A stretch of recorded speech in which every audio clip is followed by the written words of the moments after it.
Dinghai Fusheng Records. Chapter 27. Returning North.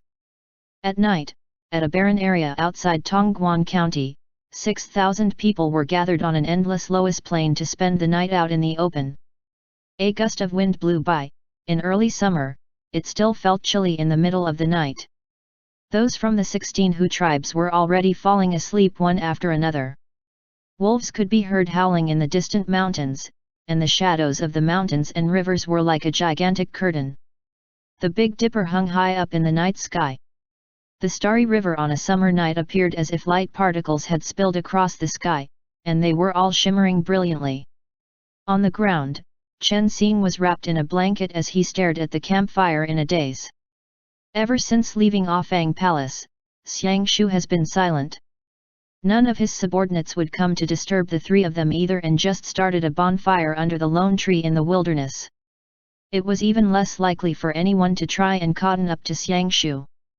Only Chen Xing, Xiang Shu, and Feng Qunjun sat by themselves quietly.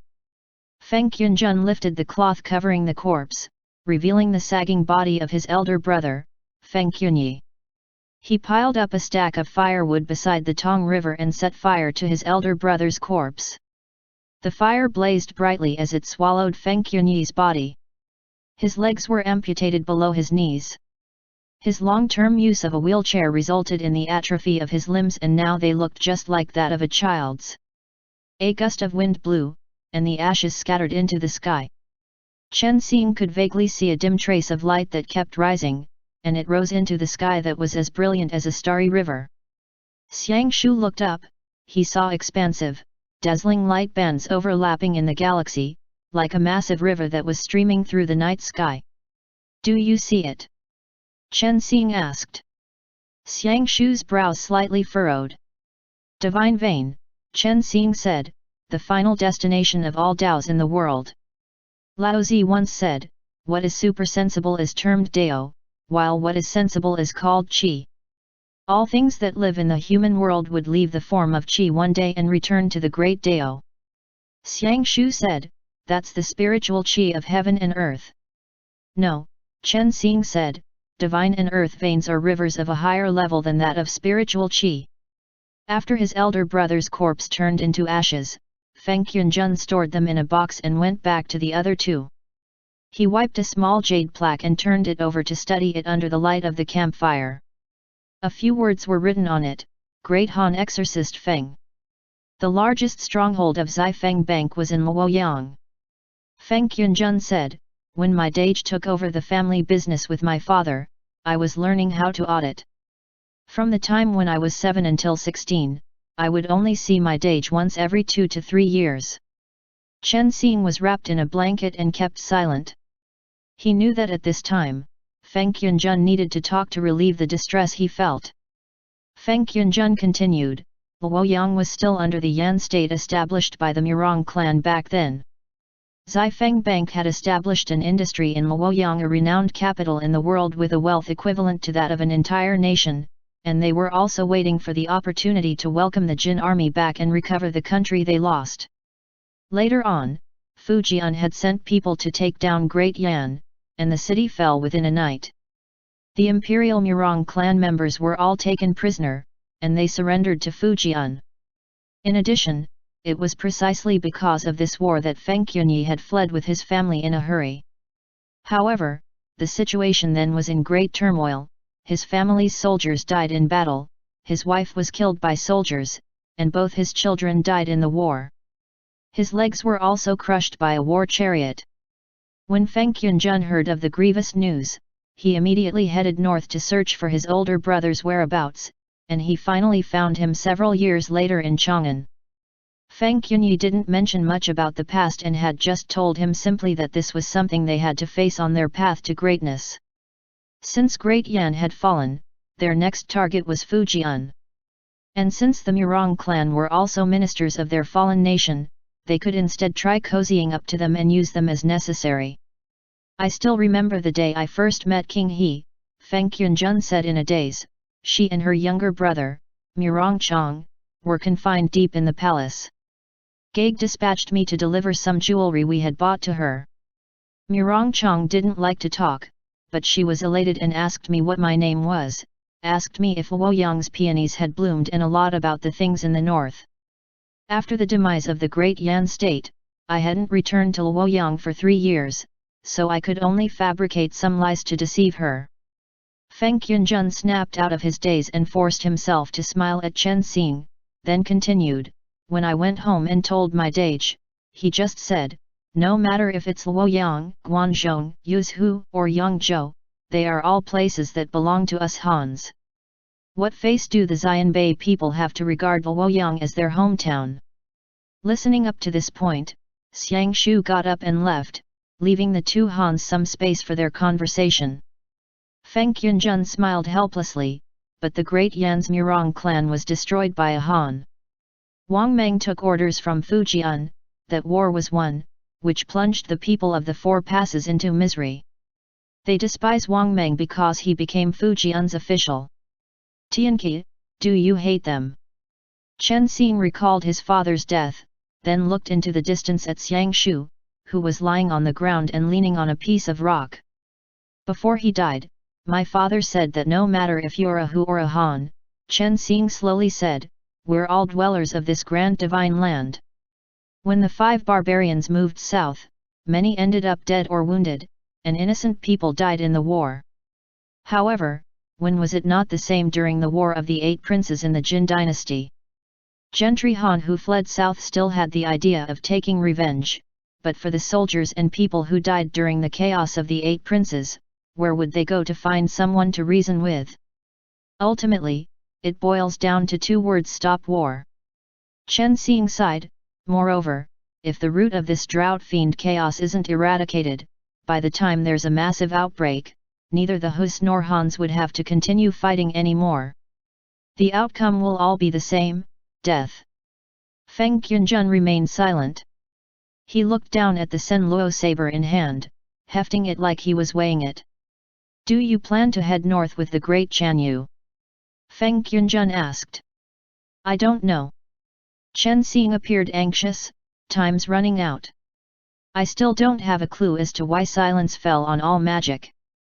At the very least, in the next 3 years, I have to reclaim the lost mana for everyone.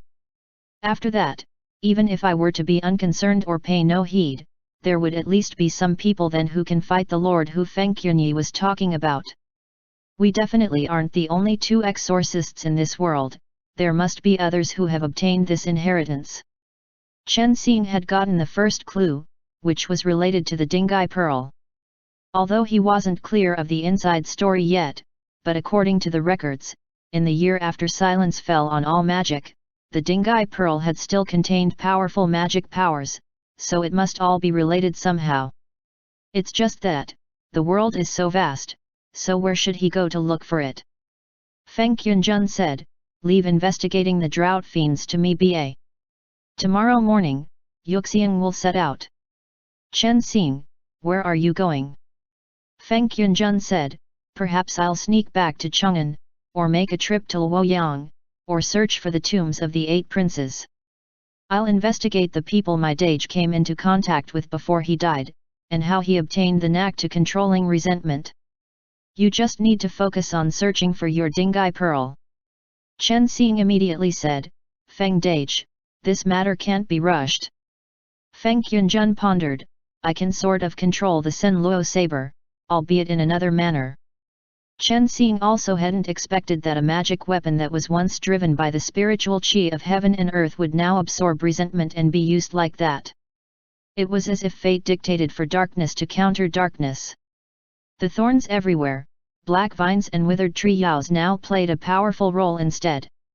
Also, because of activating the historical Sen Luo Wangxiang arts, awakening the mountains, seas, tree men, and leading all those flourishing life forms, Feng Yunjun's identity had undergone a thorough change. He had turned into a dark exorcist. However, it would surely deal great harm to one's body to recklessly draw on resentment and forcibly activate the Sen Luo saber through this method repeatedly. Chen Xing reminded Feng Yunjun of this over and over again, and Feng Yunjun explained, don't worry. It's impossible to use magic in a place without resentment. That's true. The prerequisite for Feng Qianzhen to wield the Senluo saber and summon the withered tree yaos and bloodthirsty vines was to be in a place where resentment was aplenty. As long as there weren't a lot of people who died in the surroundings, the saber would lack the power of resentment, and there would be no way of activating it. "Give me a bit more time," Chen Xing answered, "let me think through it properly." Feng Qianzhen saw that he couldn't convince Chen Xing, so he nodded and gestured for him to rest first. Chen Xing wanted to sleep under the tree just like that, but Feng Qianzhen nudged him and asked him to go to Xiangshu. So Chen Xing crossed through the open space and went to where Xiangshu was. Xiangshu didn't say a word. Both his eyes were shut. Coarse crowing could be heard in the distance, and Xiangshu woke up at once. A little fear and panic could be seen in his gaze as he looked at the place where a group of crows flew by. Chen Xing observed Xiangshu curiously, but he saw that Xiangshu had resumed his calm very quickly, so he whispered, "I have to go find the Dinghai pearl, but the terrible thing is that all the records taken out of the yin-yang mirror recording where it is are all gone." "I know that place," Xiangshu said, "follow me." Chen Xing. The map drawn on the last page was called Days. Chen Xing had come up with many conjectures. Maybe it was Yunmen Days, but that place only existed in legends, and no one knew where its exact location was now. "Is it in the south?" Chen Xing asked. Xiangshu didn't answer. He moved aside a little to make some space for Chen Xing. So Chen Xing leaned over, and Xiangshu continued, "Let's go back to Qi Le Chuan first. There are a lot of things that require the support of the tribe." Chen Xing calculated the time. When he left Mount Hua, he still had 4 years. Now that the Divine Land was ushering in summer, he only had 3 years left, so time was rather tight.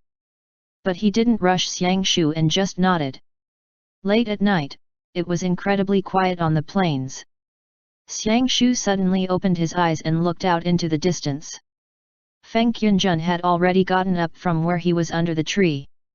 With the ashes of his older brother, he flipped onto a horse, and when he wound around the periphery of their temporary campsite, he raised his hand and waved at Xiangshu. Xiangshu closed his eyes again, and Feng Qianzhen slipped into the twilight. At the Zi period, blood-red light could be seen everywhere in Huanmo Palace. A massive heart as large as a house was suspended in mid-air, and it was bobbing up and down slowly. Tons of blood vessels wound around that strange, giant heart, and it spread to all corners of this fantastical demonic palace. Thousands of blood vessels penetrated the walls, they drew resentment from the earth to nourish themselves. The radiance of the earth vein was being refined into an endless purplish-black air that was injected into the heart through the blood vessels. A scholar who wore a mask and was dressed in a black robe held Princess King He's corpse bridal style and slowly walked into the palace. This mortal, a hoarse voice emitted from the heart, was actually this immune to control. The scholar said, Feng Qianyi was too eager for revenge, and his array was broken by the one who holds the heart lamp, so our plans got disrupted. The voice in the heart burst into fury, foolish to the extreme. Burying in vain the demonic troops we gave you that took a lot of effort to train. The scholar answered, Feng Qianyi was already been burned to ashes, so that can be considered his punishment. My lord, please calm down. There will always be humans to use. In the ancient Qi Le covenant, there are still 100,000 herdsmen, so there will always be enough to fill this gap. But that Shulukong. After a brief moment of silence, the scholar said leisurely, the number 1 warrior beyond the Great Wall, even if he was chosen as the exorcist's protector, he shouldn't be so outrageously strong. It really is strange, why did the heart lamp choose him? He's but a mortal, the heart slowly said, he'll still be limited no matter how strong he is, why would you need to fear him? The scholar answered respectfully, my lord may not know this, but although there is a limit to the number of people in the Qi Le Chuan that's part of the covenant outside the Great Wall, they are still a force that cannot be underestimated. Otherwise, we wouldn't have needed to go to so much trouble in the past years. If we can snare Shulukong and use him for our endeavors, it would surely save us a lot of unnecessary trouble. That is not something you should worry about right now. How should the 10,000 spirits array be dealt with? The hoarse voice of the heart rang out. After lying dormant for so many years, Zhen would definitely not let all our efforts go to waste just because of this one accident. If we were to consider Zhou Yi as well, the exorcists have already killed 2 of your subordinates. The scholar said, now that Fu Jian has ruined the Great Wall by himself and banished Shulakong, Chang'an will not be a threat in the short term. We are still in the dark. Chen Xing has already followed Shulakong to flee beyond the Great Wall, so presumably, he will not return to the Central Plains for the time being. I'll send Zhou Zhen over now and get rid of them both, then they would no longer be able to affect the resurrection of our Lord. Of course, now that silence has fallen on all magic, only the heart lamp is still of some use. Even if we were to just leave them be, it wouldn't stir up much waves, my lord. The scholar placed Princess Qinghe on the altar right below the massive heart and pleaded, please bestow a new life upon this girl. After this, the 10,000 spirits array in Chang'an must rely on her. The heart sneered. It clotted a bit of blood that slowly trickled down the walls of its membrane, and with a soft plop, it dropped onto Princess Qinghe's corpse. The corpse shone with a reddish glow and resentment curled around her. At the end of summer, when autumn was about to start, the 16 Hu tribes led by Xiang Shu left the Great Wall and entered Dinghai, a place that stretched for thousands of miles. It was Chen Xing's first time seeing such an extensive and majestic grassland. It stretched far and wide, and flocks of birds flew overhead. In comparison to the prosperous city in the pass, this imposing northern side of the divine land was a different sight to behold. On their way to the north, more and more people joined them with their families. The Qiang and De tribes had lived in Guanlong for a long time, yet they weren't given any preferential treatment. All the tribes were sent out on punitive expeditions, the fighting was drawn out for a long time, and they would be taxed heavily once they used soldiers. After years of severe droughts, the people had no way of making a living and could only give up on the lands they had farmed on. Instead, they decided to follow the Great Chanyu all the way to the north to seek a new means of supporting themselves. As people joined one after another, this migration team had already grown to encompass more than 10,000 people, and the assembly was quite a magnificent sight. When they passed through the Great Wall, the Qin generals dared not block them and could only open up the pass to let them through. When they arrived at Dinghai, Xiang Shu and his troops found carriages from somewhere and purchased all necessities before leaving the Great Wall. They eventually gathered into a convoy that galloped towards the end of the world Cle Chuan. What kind of place is that? Chen Xing had asked Xiang Shu's entourage before, and their answer was that it was the northern side of the Divine Land, the last area in which people would live in. If one continued heading north, they would find themselves in a vast tundra and snowfields where snow would swirl everywhere buffeted by the cold winds. It was a barren wasteland. Few people have returned after heading north. The major branches of the 5 barbarians in the pass originated from Mount Beitu, Xing'an Mountains, Ziliang, and other such places. In the end, they formed the ancient Cle covenant under Cle Chuan. That was where the Xiongnu and Tile people came from, and it was also the shared homeland of all the tribes of the people that the Hans called Hus. Just like the lyrics in the song, Cle Chuan, under the Yin Mountains, the sky resembled an arched hut that covered the whole plain. The ones living there are mainly nomads, there are very few doctors, Xiang Shu said, purchase some medication of the central plains along the way to take back to Cle Chuan. Chen Xing wrote out a list of medicine and got Xiang Shu's subordinates to buy them. In his spare time, he would sit on the carriage and look at the writings and drawings Xiang Shu penned down on a piece of paper. Feng Qianzhen's sudden departure made him very worried, but a more urgent task was at hand, which was to find the whereabouts of the Dinghai pearl as soon as possible. As long as Mana returned to the Divine Land, half of Chen Xing's heavy burden would be relieved. He believed that in times to come, the ancient exorcist profession would eventually recover, then gather a tremendous force to fight the lord behind Feng Qianyi, as well as the drought fiends they had created. For now, he just hoped that Fujian would no longer engage in large-scale massacres and control his resentment a little. Chen Xing said, I really have no clue as to what the days mentioned in the books is. Xiang Shu's fore and middle fingers slightly hooked onto a charcoal brush. His way of holding a brush was different from that of a hand's, yet his slender fingers made his posture look very beautiful. On a piece of parchment paper, he sketched the outline of meandering mountains, rivers, and a land's terrain. Chen Xing, Ye.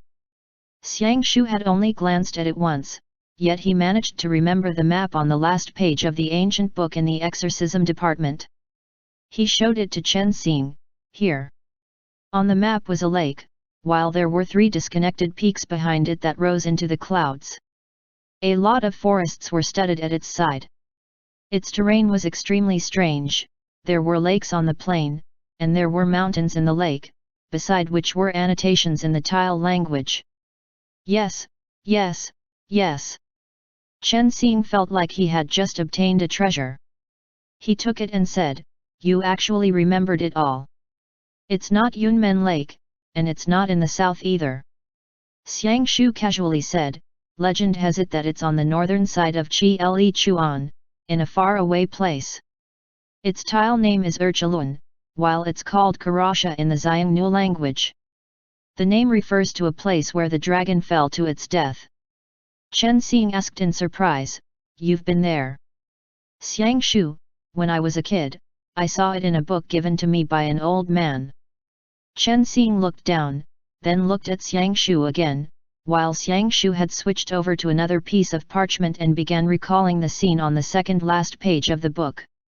You guys have books too, Chen Xing uttered in surprise, where are your ancient records stored? Why? Xiang Shu said coldly, only you Hans are worthy of reading and writing. Chen Xing quickly explained that that wasn't what he meant, and that he just wanted to take a look. He might be able to find some clues in the place where the Chi-Le Covenant stored their ancient texts. The carriage forged ahead on the grassland. In the distance, mountain ranges enshrouded in mist were vaguely distinguishable, and at that moment, everyone in the procession cheered. Chen Xing abruptly looked up. They turned round the hillside, and across the vast lands, tents stood in large numbers with mountains and rivers as the backdrop. It was nearing the end of summer, a gust of wind blew, and it was as if a striking picture scroll was slowly unfurling before his eyes. They had arrived at Chi-Le Chuan. Chen Xing was stunned by the scene in front of him. Under the Yin Mountains, amidst the gentle embrace of the Kunjalun River and Dinghai River, the grasslands that stretched for thousands of miles was just like a blanket that supported nearly 200,000 herdsmen. An endless number of tents were all that could be seen, dotting the land from the hillside all the way to the foot of the mountain. At the start of autumn, almost all of the nomads beyond the Great Wall migrated towards the Yin Mountains, worshipping this sacred mountain of the 16 Hu tribes as they joined the ancient Chi-Le Covenant. The Great Chanyu is back. A kid saw the convoy from the Kujalun River bank and shouted loudly. A beautiful woman who was washing clothes by the river stood up and started singing with a resounding voice, while the warriors in the convoy responded unbridled with a song of their own. Xiang Shu still sat in the open-air carriage. He kept the parchment paper. His long legs hung off the edge of the carriage as he adjusted his posture, then lay halfway down comfortably. Thousands of galloping horses rushed out of the ancient Chi-Le Covenant towards them, and the ones in the lead were several youngsters. Both the Xiongnu and Tile people shouted loudly in succession, but Xiang Shu ignored them. Within an instant, that group of youngsters had gathered on both sides of the convoy. All of them started talking at once and smiled as they inquired about Xiang Shu's affairs. Chen Xing didn't understand any of the languages they used, so he could only listen blankly. But from the looks on their faces, he could guess that they were asking Xiang Shu non-stop where exactly he had gone during this period. The corners of Xiang Shu's mouth were slightly lifted, which was a rare sight as he seemed to be smiling a little. Afterwards, the troops following behind started clamoring, so the group of youngsters turned back and went to help out in unloading and moving things to settle the people. A youngster spoke in the Xiongnu language, extended a wooden rod, and wanted to enter the open-air carriage to strike Chen Xing. Chen Xing quickly dodged and appeared to be quite angry. He thought that the other guy must be saying, "Why did you even snatch a Han back? Get lost!" Xiang Shu finally said in the tile language. That youngster burst out laughing, then galloped away on his horse. People kept trying to draw close, as if they wanted to ask Xiang Shu for instructions. Xiang Shu either didn't answer them, or he would just lazily utter an "un," so the ones who came took away the Hu people from within the pass in the convoy to resettle them. The people who moved to the north with Xiang Shu all seemed to be very excited, as if they had found their long-lost relatives here. Chen Xing said, "Looks like they haven't been living very comfortably after entering the pass." It was the kind of comfort and freedom one feels after returning home. Compared to when they were in Chang'an City where they had to follow the rules set by Fujian, study to become an official, and achieve an official rank, these barbarians obviously preferred to return to their carefree lives on the grassland. It was truly carved into their bones. Xiang Shu didn't answer. There were fewer and fewer people in the convoy now, and in the end, only the two of them were left. 2 carriages were pulled to the foot of the mountains east of the ancient covenant, where there was a valley. There were very few people living here. When they saw Xiang Shu return, all of them cheered. The carriage stopped right in front of the biggest tent. Xiang Shu jumped off the carriage, and Chen Xing suddenly thought since Xiang Shu was the great Chanyu and had long passed a marriageable age, would he have a wife and children at home? But there were few people in this valley, and the place that Xiang Shu lived in was very quiet. The royal tent was built at the foot of a mountain, it occupied the source of a stream, so it was obvious as to how venerated the location was. A lot of people came over to greet Xiang Shu. Xiang Shu replied them in the tile language, and everyone dispersed.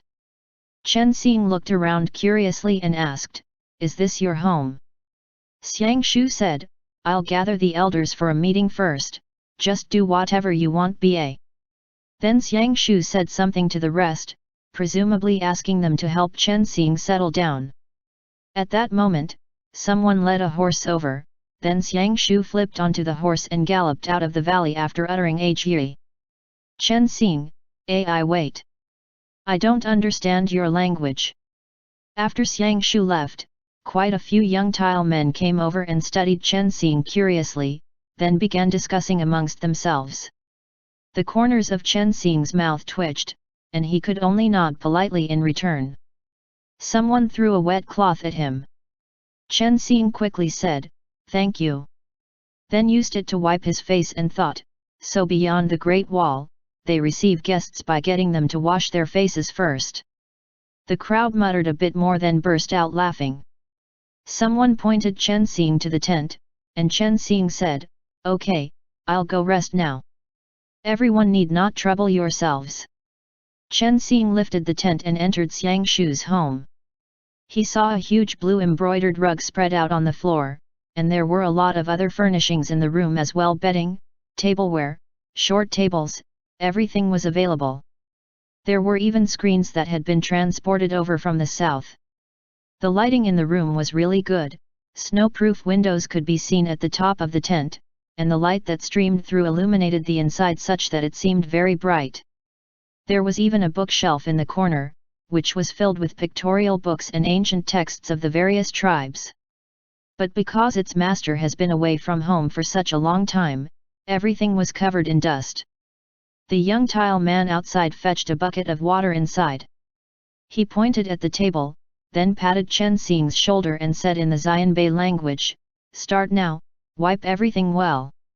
Finish cleaning up the royal tent before the great Chanyu returns." Chen Xing looked at the cloth in his hand, then looked at the rest. He smiled and answered politely in the Han language. "Screw you." End chapter.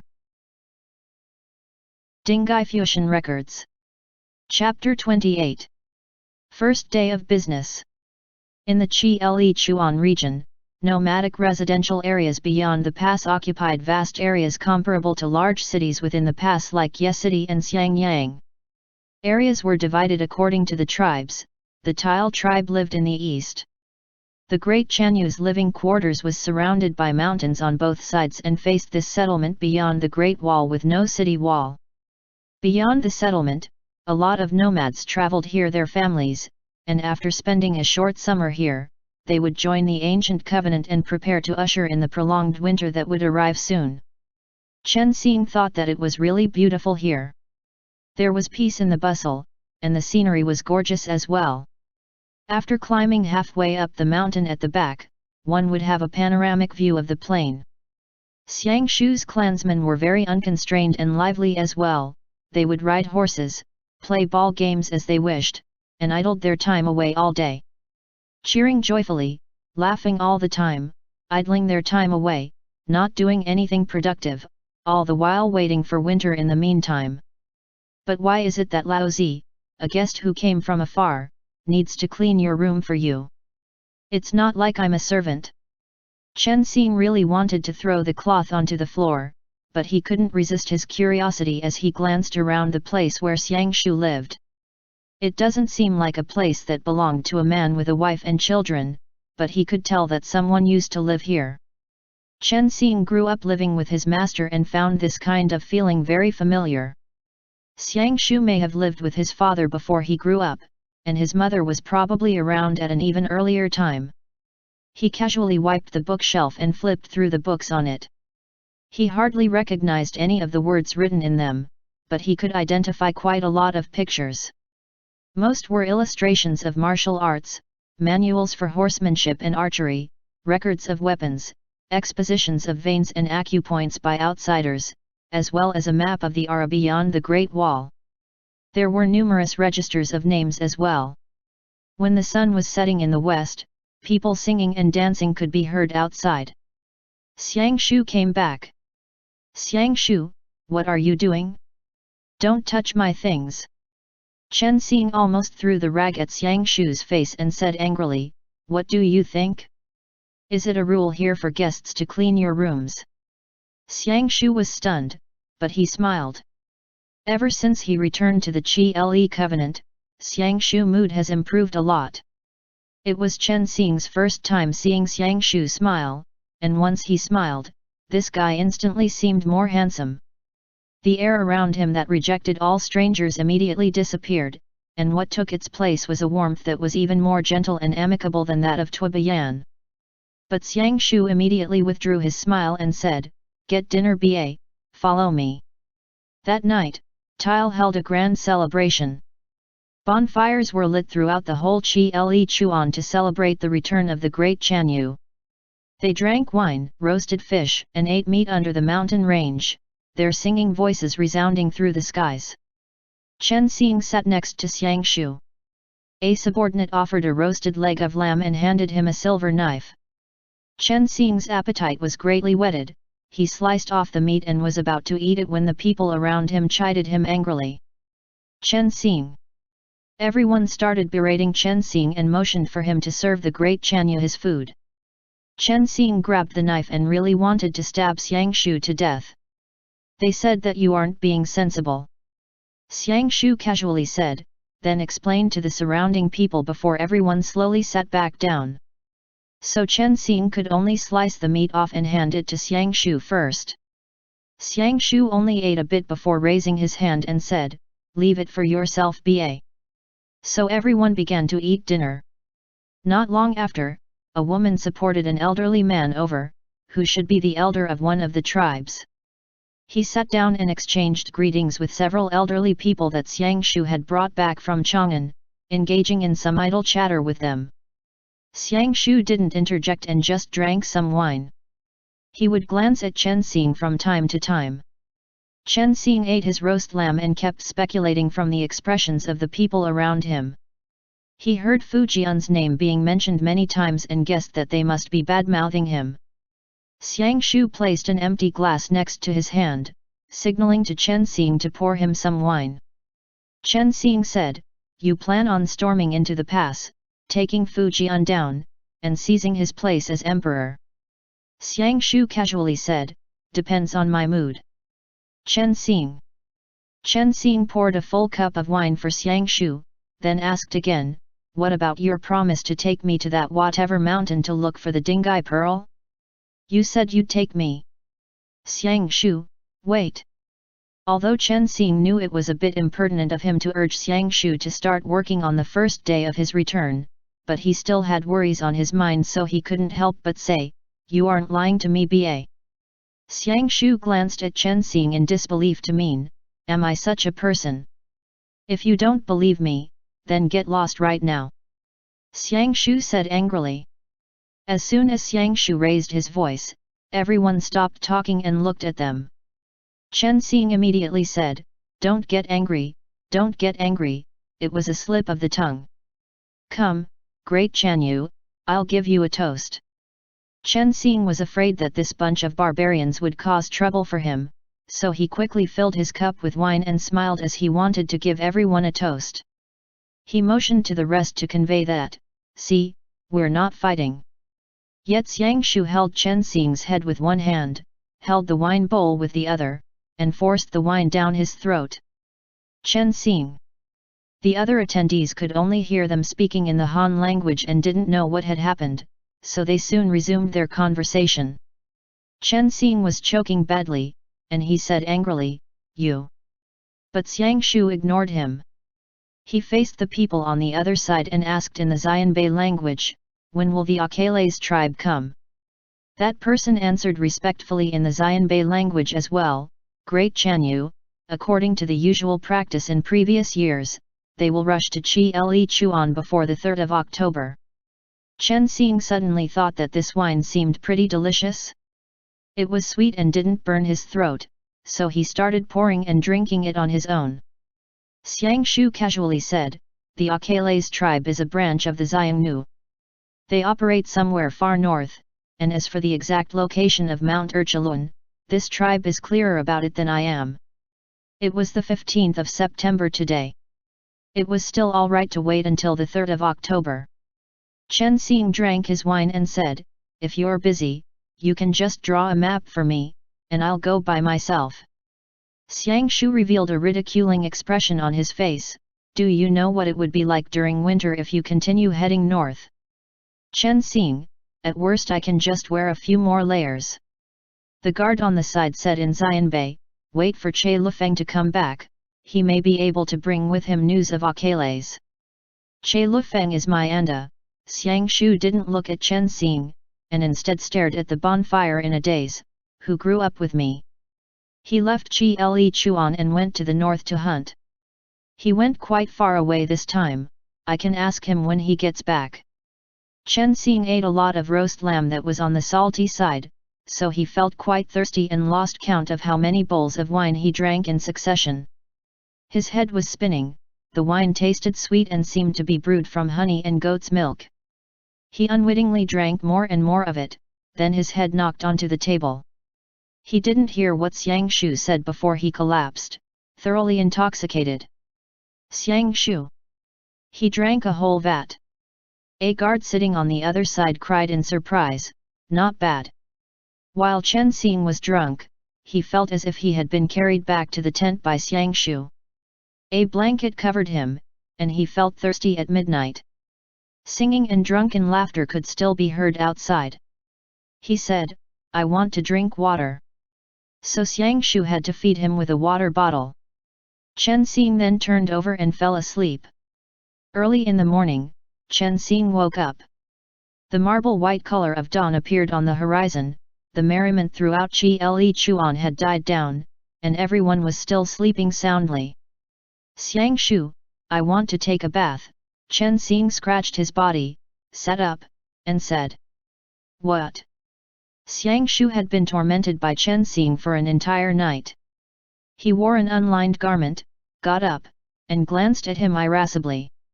"I want to take a bath," Chen Xing said, "Where can I go to get some hot water?" "Wash yourself in the river," Xiang Shu said impatiently. "Chen Xing, I'll catch a cold. I want to take a hot bath." "You don't want a hot bath."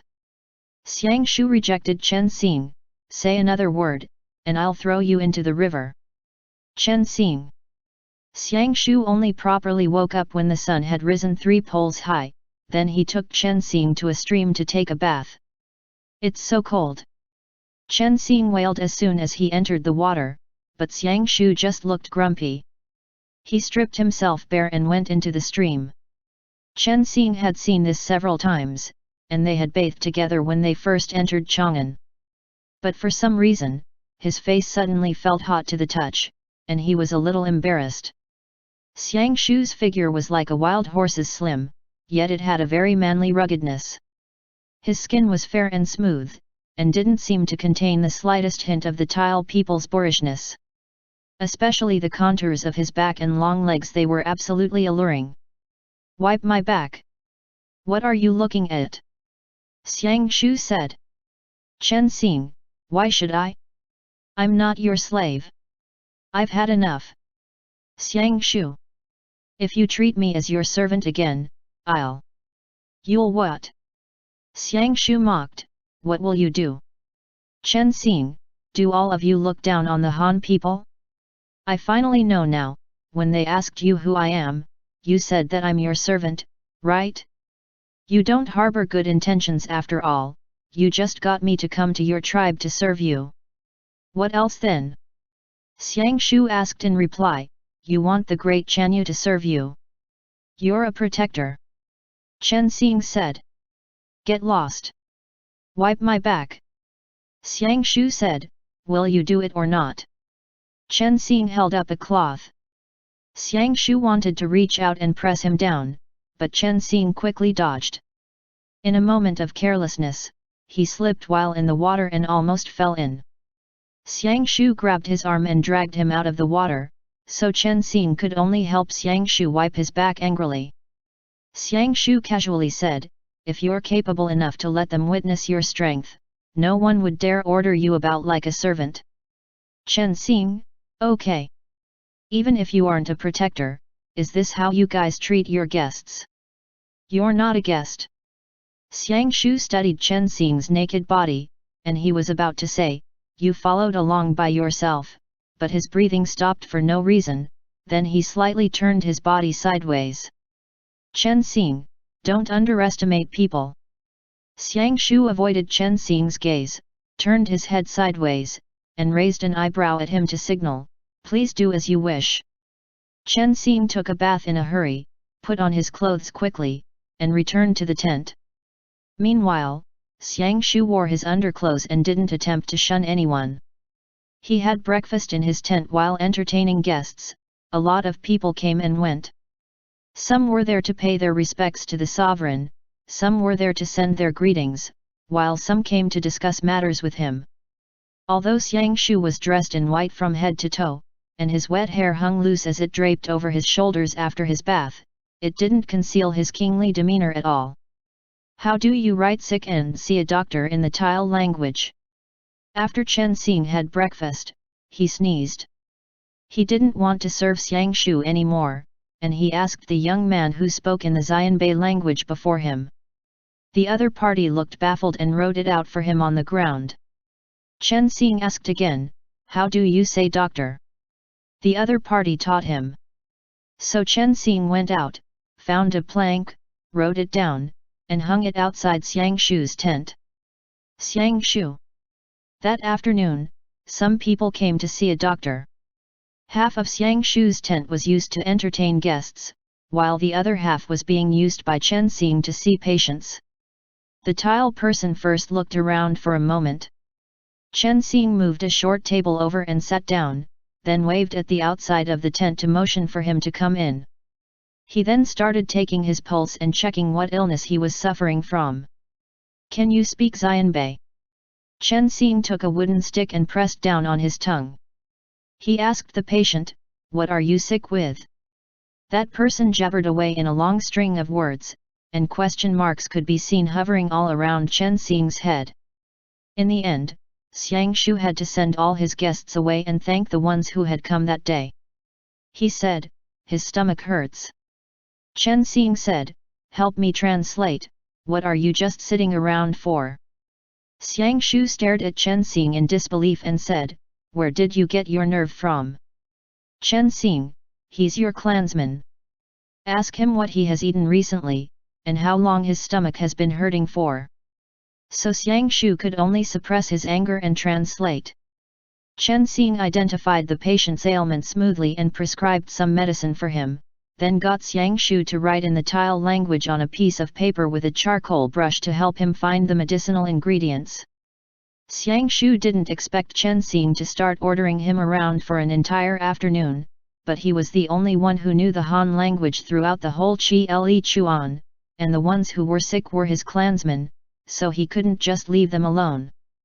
If it was just translation, then so be it, but the others did not understand the medicinal ingredients of the Hans, so the great Chanyu himself had to sit at one side and play second fiddle to Chen Xing. Could you open up shop somewhere else? Xiang Shu couldn't help but ask when there were no patients around. I can't. Chen Xing said, if there are a lot of patients, how would I be able to close shop? You're the great Chanyu, they won't dare to pester you at night as well. Xiang Shu really wanted to hit Chen Xing, but in a twinkling of an eye, someone was here to see a doctor again.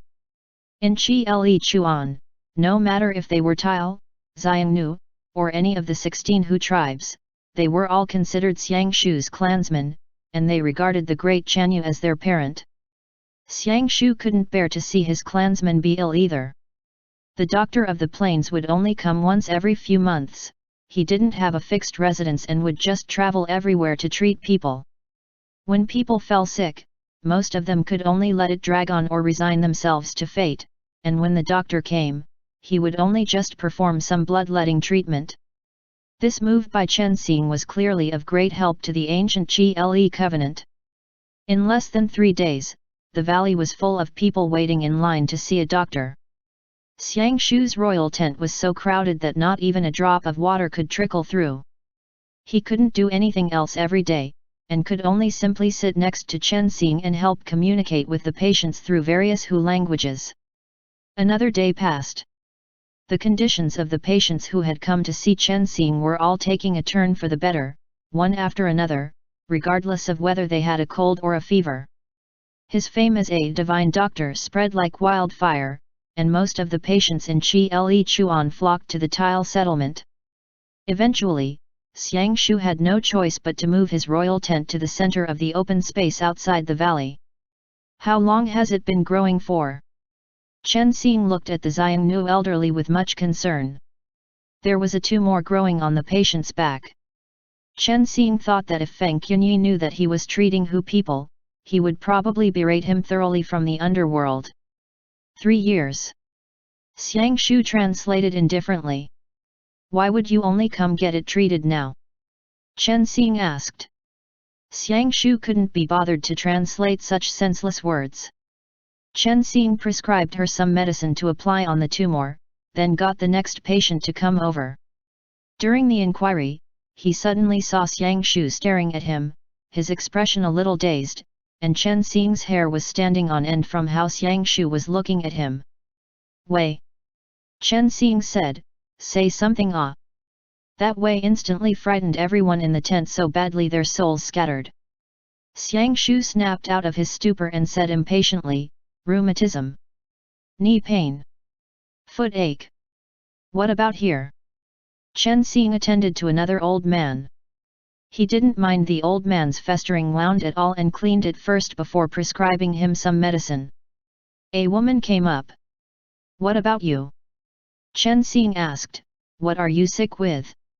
Xiang Shu answered, been having nightmares, can't sleep well at night. Chen Xing, I can't help with that, prescribe her some ancient decoction. There are still some ingredients at the back, help me bring them over.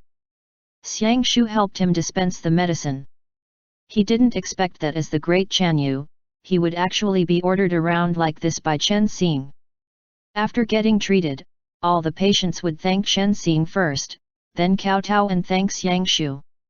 Xiang Shu just waved his hand to send them away. Why are you always looking at me? Chen Xing said, look at the patients ah. You, Xiang Shu took a deep breath, wanting to say something but holding himself back. Nothing. Xiang Shu said, his ribs hurt, and it's been half a year now. Chen Xing pressed down on the man's chest and said, "Do you always lie down on your stomach to sleep? Go back and soften your bed a little, don't always lie down on your stomach." Next, a hubbub suddenly erupted outside the tent. A girl's wailing could be heard, and Chen Xing immediately had a hunch that a patient was here, and the patient was on their last legs, so he got the patients in line to wait first and said, "Come in." Xiang Shu frowned slightly, then a young man was carried in on a stretcher. "Che Lufeng." Xiang Shu immediately got up, lunged forward, and fell on his knees. Chen Xing hurriedly motioned for everyone in the tent to get out. He saw that the young man lying on the stretcher had a ghastly pale complexion. His body was riddled with wounds, and there was a earthenware bowl on his stomach. A stench was emanating from his whole body. "Che Lufeng!" Xiang Shu cried anxiously. "Shulu, Kong!" that young man murmured. "The two of you know each other." Chen Xing glanced at Xiang Shu. Ever since they met, this was his first time seeing Xiang Shu in such a flustered mess. He now seemed like a completely different person. "Quick, save him!" Xiang Shu grabbed Chen Xing's wrist, his voice trembling. "He's my anda, you have to save him no matter what. I'll do anything you want me to." "I will." Chen Xing's wrist hurt, Xiang Shu's grip was so strong that his wrist almost broke. He said, "Let go. I'll save him, even if you don't promise me anything." At one side, a young woman and a Ruran woman were crying. Chen Xing couldn't focus because of their cries, and he said, "I'll try my very best to save him." "Where's the injury? What was he hurt by?" Chen Xing untied the bandage on Che Lufeng's belly and gently uncovered the bowl. Sure enough, as he expected, his stomach had a gaping hole, and his intestines were spilling out. Two wounds that were the result of being sliced through by a sharp blade could be seen on this young man's abdomen. His stomach had been sliced open. Aside from that, there were a lot of scratches on this young man's body that were left behind by the claws of a wild beast. "Wolf claws in a knife wound," Chen Xing muttered. Xiang Shu hugged Che Lufeng's upper body and let out a prolonged breath. He was struck with grief as he held him tightly in his embrace. "Stitch his stomach up first." Chen Xing went to prescribe medicine, then said, "Simmer a bowl of ma fei soup for him to drink, I'll prepare the needles." End chapter.